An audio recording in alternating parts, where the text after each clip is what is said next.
Hi, Mark Casey here from TUFF Australia, and I've got a very special guest here today. He's a little bit the worse for wear, but we've got Ricky Mack here, who's got a massive following on Instagram and social media for his adventures, whether he's in Australia and getting bit by monitors or goannas, or in India wrangling cobras, or all these places he goes. So Ricky, thank you very much for coming in to have a chat with us. No worries, mate. That's really good. My pleasure to be here.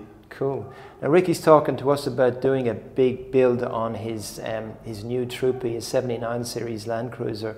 It's the first Troopy I've seen. It's in the sandy taupe, which is, I think, the colour to get. It's definitely the colour. You agree? Yeah, I agree.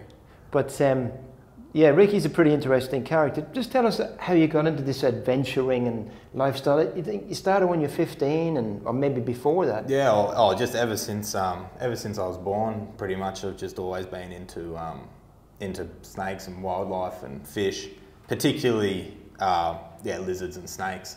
And so it sort of just kind of stemmed, and it sort of just spiraled. It started catching tiny little garden skinks in the yard, and I was keeping them as pets. And then it sort of just progressed, and then by 12 years old I had pet taipans and tiger snakes and brown snakes and all that sort of stuff. And I was going out catching them, like probably not going to school and doing all that sort of thing. Yeah. And then kind of just progressed, and then eventually I kind of started, I stopped doing the captive ones at home when I could get out and do it all in the bush. Yeah. And then my true love is just being out in the bush, in the environment, looking for the animals.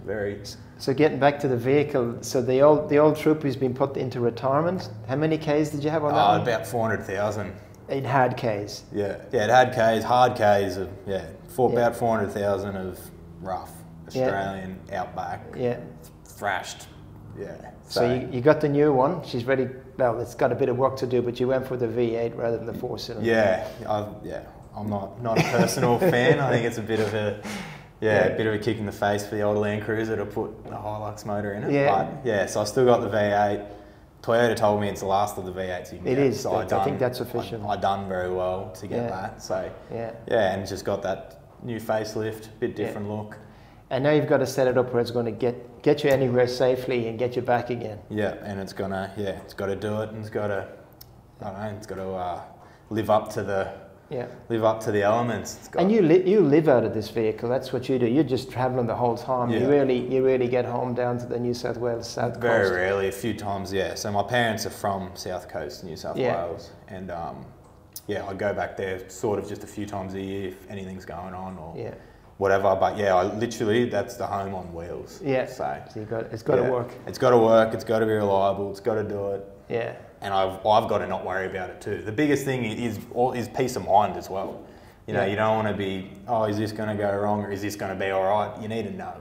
Yeah, because the other thing, just having a yarn with you, you have to do. It's not like you just jump in the vehicle and go out. You've got other people you're working with, like there's the real Tarzan. Yeah, you've got other people, and then you do stuff with them, and then you're planning for them to come here, and then you get a bit of an accident, and things like this is I need to worry about. I want to be worrying about myself, not about the vehicle. Yeah, I can deal with this, but when everyone's coming, you can't be worried you can't be having issues with the car. You need the best of the best. You need to make sure everything's up to scratch. Yeah, well, the old Land Cruisers are pretty tough. I don't think you could really do it in another vehicle, or not one that you could have 100% faith in. So I'm keen to get a real good build going. Yeah, I'm looking forward to working something out with you guys. And cool, it'll be great. Yeah. Well, we're really glad that you came here. Obviously, you've been aware of our product from other vehicles, and I've previously had Tough Bar on a Land Cruiser, or 2 Land Cruisers ago, and I loved it, and and I've always been a big fan of them. I've got a few of my mates onto them. That's good. Got them on theirs and that. So, right. Yeah. They do tend to work in hard places. I can say that. That's what. You need something that's gonna that you really can have faith in protecting your car, because you got something come through and bust the radiator or your latest adventure with a goanna or a monitor, it decided to latch onto your knuckle. Yes. And the video is I had a bit of a look at it, and it's not like there's pictures with you massive with really, lizards and every bloody two carpet snakes or coastal pythons, whatever they are, and all this big stuff, crocodiles, everything. And then the goanna didn't look like the worst size. No, it wasn't. He just got you. Yeah, it's just a bad boy. Got me just in a real bad spot over the knuckles. He had one of my hands in his mouth, and then the other hand can't really do anything with because you got to hold him to stop him from making it worse. And so I couldn't get him off for ages, for over 10 minutes. And then he's ruptured the tendon running on that finger there, and then the tendon, so it's been about 2.5 weeks, and then the tendon finally gave way. Not last night, but the night before. So now I have to. I was meant to be going up to the Northern Territory and do some barra fishing and all that. Oh gosh! Had to turn around, and I'm going back to my parents' place, and I've got to have surgery this week, and I've got a very lengthy recovery. Get onto it. Yeah, I've got to get onto it ASAP, and I also have to really rest myself because.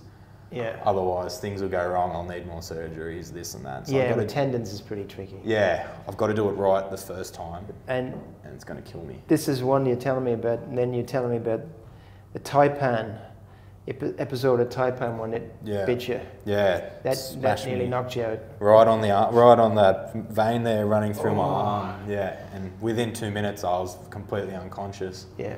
And my mate rushed me to hospital. If he wasn't there to take me to hospital, I would have just died. Yeah. Like 100%. It was lucky. He thought he was driving me there, holding me up by my hair.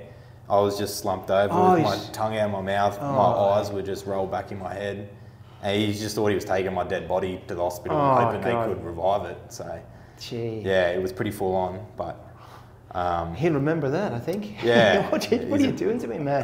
He's a pretty wild bloke himself, so it's the best person for it to happen to because he's had some. But that's what you got in Australia. You got to look after your mates, and your mates look after you. Isn't that right? Yeah, it's true. Definitely. Well, look, it's just really nice to talk to you, and pretty exciting to work with you and put your 70/79 series together. You're doing some great work, and obviously you've been doing it for a long while, and. You know what you're doing, but sometimes, even with that experience, sometimes you just slip up. You get very, very confident very easily. Yeah. And the thing is, like I was just saying previously, no two animals act the same. Yeah. So I caught one of these the week before. You could poke it in its mouth and it wouldn't have bitten you.